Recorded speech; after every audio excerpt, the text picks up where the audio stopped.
नमस्कार। आज मैं फिर आपके सामने अपराध की एक और घटना लेकर आया हूं। आज के अपराध की घटना थोड़ी पुरानी है,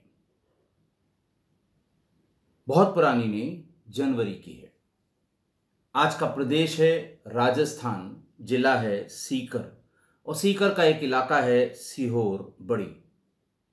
तारीख थी 29 जनवरी 2024। सीहोर बड़ी से रात करीब 1 बजे के आसपास कई फोन कंट्रोल रूम को और थाने को मिले कि गांव के ही एक नवयुवक जिसकी उम्र 28 साल है और जिसका नाम रामधन मीना है, उसकी हत्या किसी ने घर के बाहर, गेट के बाहर, उसके जो खेत है उसके पास लगे हुए एक गेट पर कर दी गई है। पुलिस आई, देखा कि सिर पर किसी हार्ड और ब्लंट ऑब्जेक्ट यानी लाठी, डंडा, सरिया, इससे हमला करके उस व्यक्ति की जान ली गई है। हमला इतना गंभीर था कि शायद पहली ही वार में वो जमीन पर गिरा होगा और बाकी के 2 वार वो जमीन पर गिरने के बाद किए गए। पुलिस ने बुलवाया फिंगरप्रिंट वाले एफएसएल की यूनिट को, पुलिस ने बुलवाया डॉग स्क्वाड को, पुलिस ने और जो उनके क्राइम ब्रांच के जो टीम है उनको बुलवाया। मौके पर कुछ और मिलना नहीं था।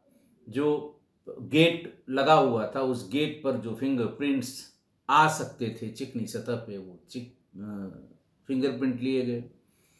लेकिन वहां चूंकि खेत के बीच बने हुए गेट का मामला था तो फुटप्रिंट वहां पर मिल गए। एक जूते के बड़े स्पष्ट निशान मिल गए।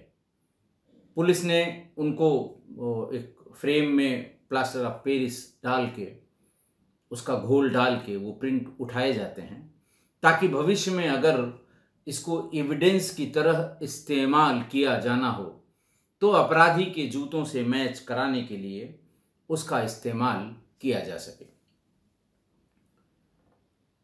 पुलिस उस फुटप्रिंट या उस जूते के प्रिंट वाले लोगों की तलाश गांव में करने लगी। बहुत जल्दी पुलिस की यह तलाश पूरी हुई। मृतक का पड़ोस के युवकों से इसी गेट को बंद करने और खोलने को लेके एक विवाद हुआ था।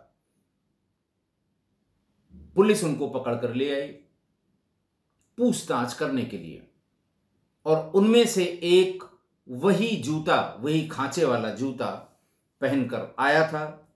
पुलिस ने उस जूते के प्रिंट निकलवाए, वो हूबहू उससे मैच कर रहे थे।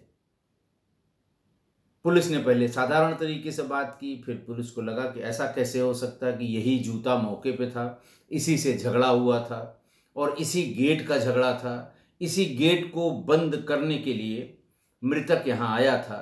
तो सारी चीज़ें इस ओर इशारा करती हैं कि शायद इसी ने ही उसकी हत्या की होगी। भांति भांति की पूछताछ भी उससे हुई, सारी श्रेणियों की पूछताछ की गई, लेकिन उसके पास कुछ नहीं मिला। कोई चीज उसके जुबान से नहीं निकली और पारिस्थितिक जन्य साक्ष्य भी ये कह रहे थे उस दिन वो अपनी पिता के साथ अपनी बहन के यहां गया हुआ था। लेकिन ऐसी भयंकर एविडेंस के आगे पुलिस समझ नहीं पा रही थी कि आखिर किस तरफ जाएं। सीसीटीवी फुटेज भी देखी गई, कुछ भी पता नहीं लगा। फिर पुलिस ने फिर एसपी ने इसमें, सीकर के एसपी ने इसमें दखल दिया। सीकर के एसपी थे पारिश देशमुख। उन्होंने इसमें 5 टीमें लगाकर उन्हें अलग अलग काम सौंप दिया। पहला तो ये कि बाहर से अगर कोई व्यक्ति आया है तो ये पता किया जाए कि उनमें से कौन इस तरह के जूते पहनकर शाम को या दिन में उधर से निकला है, क्योंकि एक यही अच्छा एविडेंस कह लें, एक यही विश्वास करने वाला एविडेंस कह लें जो मौके पर मिला था। इसके अलावा करीब करीब 40-50 लोगों से अलग अलग टीमों ने पूछताछ की आस पड़ोस के, और पड़ोस से जिन व्यक्तियों का झगड़ा हुआ था उनसे भी जब बहुत गंभीर वाली पूछताछ हुई, और जिसके जूते थे उसको तो बस किसी तरह जान बची उसकी। पुलिस को पूरा यकीन था कि यही था, चूंकि वो था नहीं इसलिए बोल नहीं रहा था। पुलिस ने अपना पूरा काम किया, वो बेचारा इसी प्रोग्राम में अधमरा हो गया। जब ये तय हुआ कि नहीं, ये उस दिन मौके पर नहीं था, तब उसे घर जाने दिया गया। फिर वही जो गांव में सादे में लोगों को छोड़कर उनसे पूछताछ करने की बात हुई, तो एक बात ये पता लगी कि मृतक की पत्नी के ठीक पड़ोस में रहने वाले कालू से संबंधों की दबे जुबान में महिलाएं चर्चा कर रही थीं। कालू को भी लाया गया, कालू भी आ गए, उनसे भी पूछा गया, वो भी कुछ बताने को तैयार नहीं। फिर पुलिस ने यह पूछना शुरू किया कि भाई जिस समय रात में 1:30 बजे पुलिस आई है उस समय कालू क्या कर रहा था? तो सब लोगों ने फिर यही बताया, घर वालों ने बताया, साहब सो रहा था ये। मौके पर कितने बजे पहुंचा? मौके पर उसे जगा कर भेजा गया, तब करीब 2:30-3 बजे वो मौके पर पहुंचा। पुलिस जो कुछ भी पूछना ताछना चाह रही थी वो पूछा, और बल्कि ये भी बताया गया कि मौके पर यह पूछा गया कि बगल वाला मकान किसका है, बगल वाला मकान किसका है। तो लोगों ने बताया कि साहब ये कालू का मकान है, ये फलाने का मकान है। कालू कहाँ है? बोले साहब वो घर में है।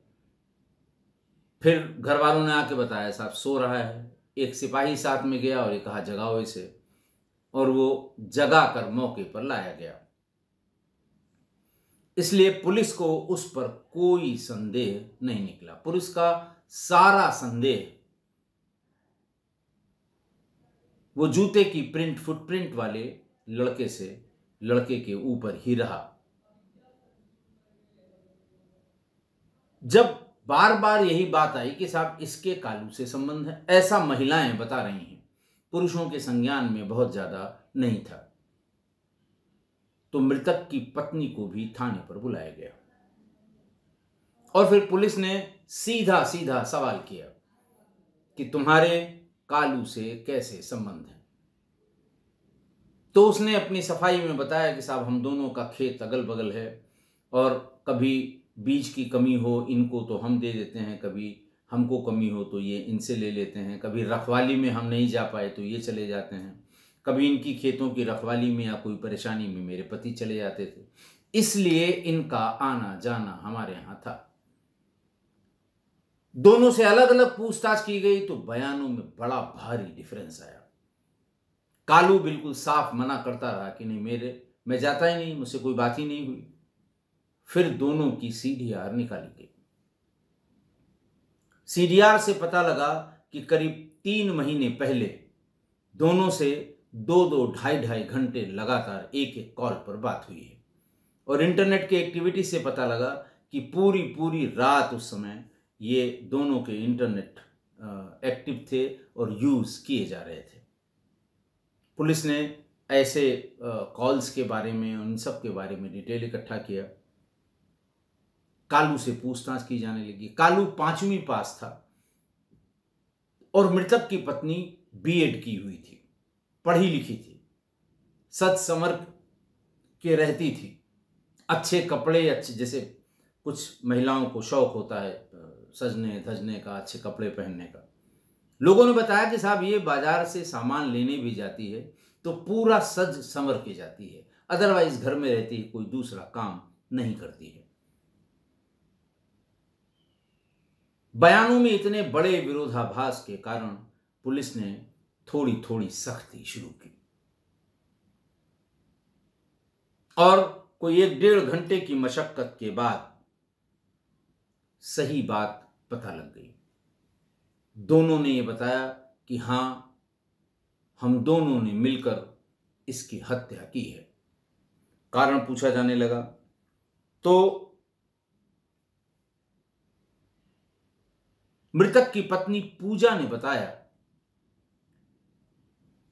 कि मेरे पति से इस बात के लिए बराबर झगड़ा होता था कि मुझे पैसों की जरूरत अपने व्यक्तिगत सामान के लिए ज्यादा पड़ती थी, और वो जब भी पैसा देते थे तो वो कुछ न कुछ कह देते थे कि भाई तुमको कौन सी नुमाइश में जाना है, या ये कह देते थे किसी फिल्म में काम करने का मन है, या ये कह देते थे किसको दिखाने के लिए इतना सच समझ के जाती हो। ये बात मुझे बहुत बुरी लगती थी। घर के खर्च के लिए, सब्जी के लिए, आटे के लिए, तेल के लिए, बाकी खाने के किसी सामान के लिए, खेती बाड़ी के किसी सामान के लिए वो खुद जितना पैसा मांगा जाता था दे देते थे, लेकिन मेरे व्यक्तिगत, मेरे ऊपर खर्च होने वाले पैसों के लिए वो हमेशा दिक्कत करते थे। और अब से कोई 4 महीने पहले ऐसे ही एक पैसे के लिए मेरी अनबन हो गई, बहुत ज्यादा कहा सुनी हो गई। इसी कहा सुनी में मैंने अपना सामान इकट्ठा किया, मैं वहां से अपने मायके चली गई। पड़ोसी कालू वैसे तो पहले आता रहता था, थोड़ा एज का डिफरेंस भी था। कालू की उम्र 35 साल थी और पूजा देवी की 25 साल थी, पति की 28 साल थी। वो किसी न किसी बहाने आता रहा, लेकिन जब वो घर से मायके के लिए चली गई तो कालू का फोन बराबर जाने लगा। पूजा और कालू फोन पर बराबर बात करने लगे और धीरे धीरे करके वो बहुत नजदीक आ गए फोन पर। कालू ने कहा कि तुम्हारा इस तरह से घर छोड़कर जाना ठीक नहीं है, तुम यहां होती तो हम लोग रोज मिल सकते थे, तुम्हारे मायके में आ नहीं सकता, वहां मुझे सब लोग पहचानते हैं, और दूसरा ये कि तुम्हारे यहां आने का क्या कारण बताऊंगा मैं बार बार। तुम कैसे भी करके अपने पति से बात करो और उससे कहो तुमको ले जाए। पूजा ने यही किया, पति से बात की, और पति से बात करने के बाद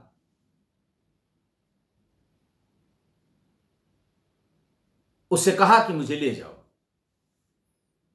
कालू को लगा कि उसकी जीत हो गई, वो फौरन गया और पूजा को ले आया।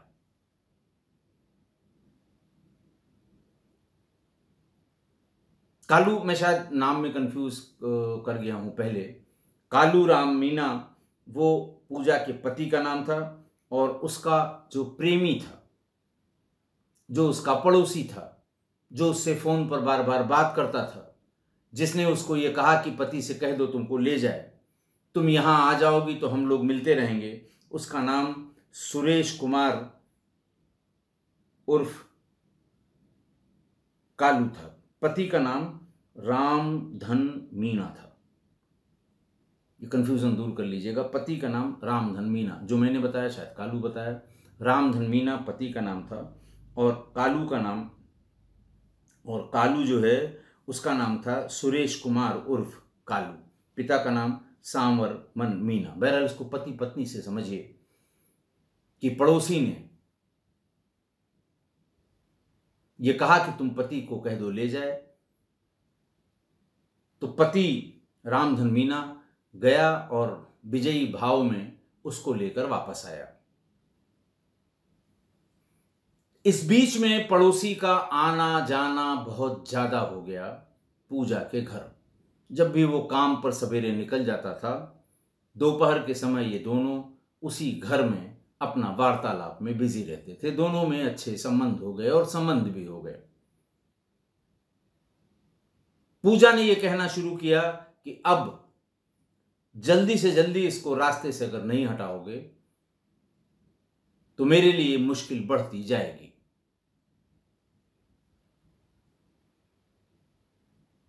कालूराम ने कहा कि भाई मैं बहुत ज्यादा पढ़ा लिखा नहीं हूं, 4-5 पास हूं, तुम इतनी पढ़ी लिखी हो, तरीका तुम ढूंढ के बताओ। पूजा देवी पूरा दिन घर में खाली रहती थी, शाम को कभी कभार सामान लेने जाती थी। पूरा दिन वेब सीरीज जो क्राइम से रिलेटेड है वो देखा करती थी। सारे प्रोग्राम क्राइम से रिलेटेड देखा करती थी और क्राइम के तरीकों का डिस्कशन अपने प्रेमी से किया करती थी, कालूराम मीना से। कालूराम मीना उसमें इफ बट हमेशा लगाया करता था। इसी बीच में पति रामधन मीना का पड़ोस के कुछ नवयुवकों से विवाद हो गया। एक कॉमन गेट था जो खुला रह जाता था, जिससे जानवर आके खेती का नुकसान करते थे।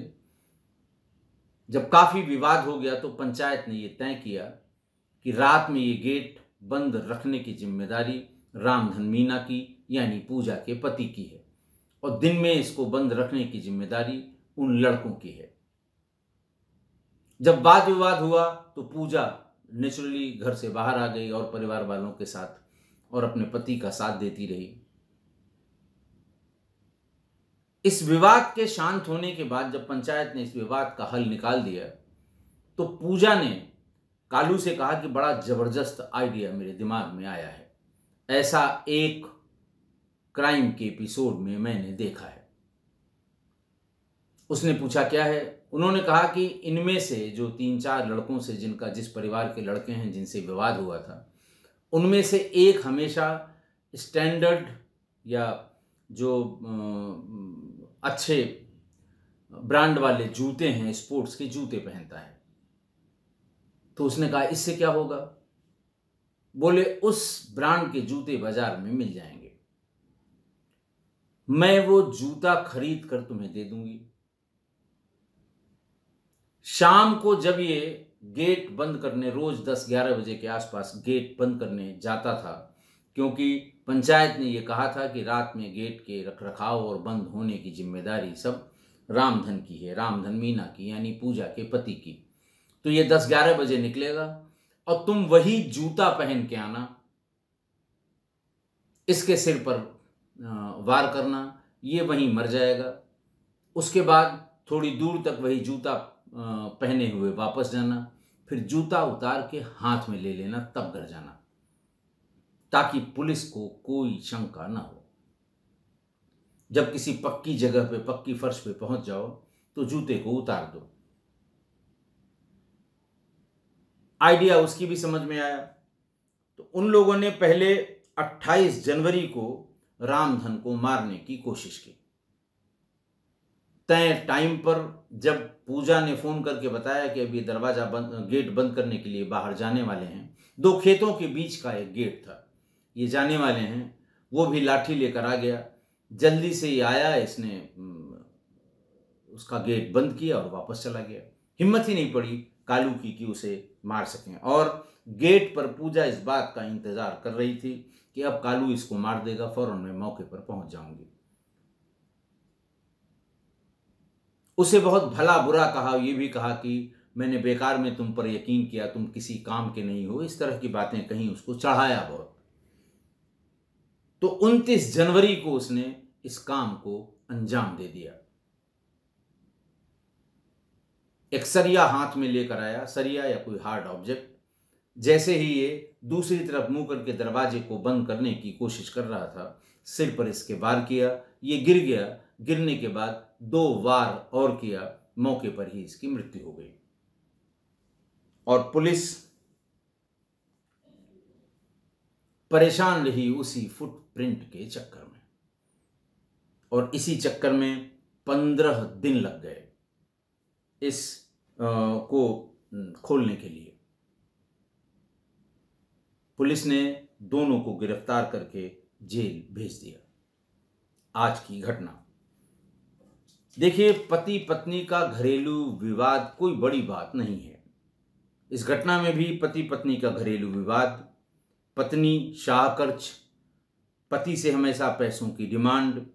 एक दिन पति ने कह दिया कि रोज़ रोज़ तुम्हारे पर्सनल खर्चे बढ़ते जा रहे हैं, जिसका कोई कारण मुझे समझ में नहीं आ रहा है।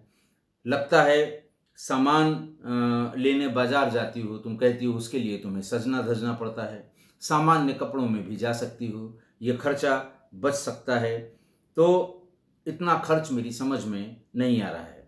गुस्से से तमतमाई उसकी पत्नी पूजा सामान बटोरा अपने मायके चली गई। यहां तक तो सब कुछ सामान्य था। किसी भी घर में थोड़ा ऊंचा थोड़ा नीचा, थोड़ा कम थोड़ा ज़्यादा, इस तरह की बातचीत, इस तरह की घटनाएं हुआ करती हैं।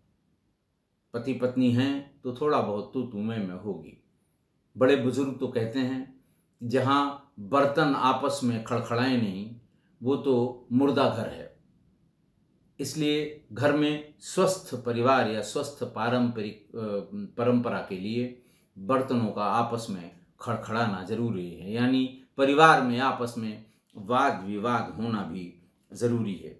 एक बार वो जैसे चली गई, फिर रूठने मनाने का भी दौर हर जगह होता है। गुस्से में पति कहीं चला गया तो उसे पत्नी मनाएगी, गुस्से में पत्नी कहीं चली गई तो पति उसे मनाएगी। और उसके बाद यही हुआ इन लोगों में भी। पति गया उसको मना कर ले आया, लेकिन अब की बार जब वो आई लौट कर तो वो कुछ बदली थी। पैसों के लिए बिल्कुल जिद नहीं कर रही थी और बहुत जो रीजनेबल बात कोई हो उसी पैसे की वो डिमांड करती थी। और पति विजयी मुद्रा में ये सोचता था कि बस महीने भर के लिए गई, दिमाग ठिकाने लग गया, अब दोबारा कभी ऐसी गलती नहीं करेगी। होश ठिकाने आ गए इनके। पति ये समझता रहा और यहीं पति से चूक हो गई। वो आत्ममुग्ध होकर अपनी जीत हो गई ये सोचकर बिल्कुल बेफिक्र हो गया। उसने ये ध्यान देना ही बंद कर दिया कि वो पहले से ज़्यादा मेकअप करती है, पहले से ज़्यादा खर्चीले कपड़े पहनती है। और कहाँ से ये आता है, एक आध बार उसने टोका भी कि ये साड़ी कब आई, कहाँ से आई। उसने कहा मैं मैके से पैसा लाई थी, खरीद कर लाई हूँ। फिर वो और विजयी मुद्रा में रहा कि अच्छा है ये पैसा अपने मायके से ही लाया करे। लेकिन हुआ यूं था कि जब पड़ोसी को ये पता लगा कि ये नाराज होकर यहां से चली गई है, तो वो उसने फोन करना ज्यादा कर दिया। दिन दिन भर फोन पर बात करने लगे, प्रेमालाप होने लगा लंबे लंबे समय। और फिर एक दिन उसने कहा कि भाई मैं तुमसे मिलने मायके तो आ नहीं सकता, वहां सब मुझे पहचानते हैं, मेरे पास कोई बहाना भी नहीं है कि मैं क्यों तुम्हारे मायके आया हूं। अब तुम कैसे भी करके अपने पति से हाथ पैर जोड़कर चुपचाप यहाँ चली आओ। खर्चे की परवाह बिल्कुल मत करना, न उससे कभी मांगना। मैं सारा खर्चा तुम्हारा जो भी कपड़े का और बाकी चीज़ों का है वो मैं खर्चा करूँगा, लेकिन मैं परेशान हूँ और तुमसे मिलने मायके नहीं आ सकता। पत्नी को लगा कि अब हम देखते हैं ये क्या करता है हमारे साथ। पति को फ़ोन किया, चिकनी चुपड़ी बातें की और कहा कि आके घर ले जाओ, अब कोई लड़ाई झगड़ा नहीं होगा। और तभी वो गए और विजयी भव मुद्रा में ले आए। लेकिन जिस दिन से वो आई उसी दिन से वो अपने पति को ठिकाने लगाने की योजना उसने बनानी शुरू कर दी। दिन भर क्राइम की सीरीज, वेब सीरीज देखती थी और प्रेमी से जितनी सीरीज देखती थी उसमें मारने के तरीके को डिस्कस करती थी। और जैसे कहते हैं ना, बिल्ली के भाग से छीका टूटा। इसी बीच में एक दिन पड़ोसी नवयुवकों से उस गेट को बंद रखने के लिए आपसी विवाद हो गया, तू मैं हो गया। तुमने खोला, कैसे तय होगा ये। पंचायत के लोग इकट्ठा हुए, तय कर दिया 5 मिनट में कि रात में तुम बंद करोगे और दिन में ये लड़कों में से जो भी थे वो बंद करेंगे। आइंदा से इस तरह का कोई झगड़ा झंझट नहीं होना चाहिए। पत्नी के दिमाग में तुरंत किसी एपिसोड का आइडिया समझ में आ गया। उसने प्रेमी को बुलाया, आता ही था, वो रोज ही आ जाता था। बताया कि इससे बढ़िया कोई आइडिया नहीं हो सकता। उसके लिए करना तुम्हें सिर्फ ये है कि वो जूता मैं बार बार उसके पैरों में देखती थी, जब वो झगड़ा करने आया था तब भी, जब पंचायत हुई तब भी। वो जूते का ब्रांड मैं जानती हूं, मैं उसी तरह का, उसी नाप का जूता ले आऊंगी। करना तुम्हें सिर्फ इतना है कि जिस दिन मारना है उस दिन वो जूता पहन के आना, ताकि जमीन पर उस जूते के निशान बने रहें।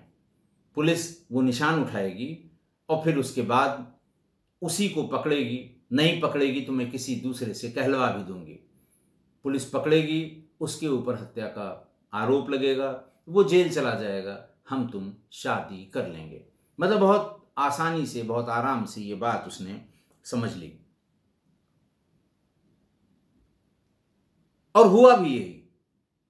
बहुत समय लग गया असली मुलजिम तक, यानी वो जो इसका महिला का प्रेमी था, उस तक पहुंचने में बहुत मुश्किल हुई। सुरेश कुमार उर्फ कालू और पूजा तक पुलिस देर से पहुंच पाई। इसलिए पत्नी के व्यवहार में अचानक कोई बड़ा बदलाव दिखने लगे। उसके आचरण, व्यवहार, बोलचाल, इन सब में कोई बड़ा बदलाव देखने लगे। और इसी तरह अगर पति के आचरण और व्यवहार में अचानक बहुत बड़ा बदलाव दिखने लगे तो सावधान हो जाना चाहिए, वरना बाद में सिर्फ पछताना ही होगा। आशा है आप मेरी इस बात से सहमत होंगे। आज के लिए इतना ही। बहुत बहुत धन्यवाद।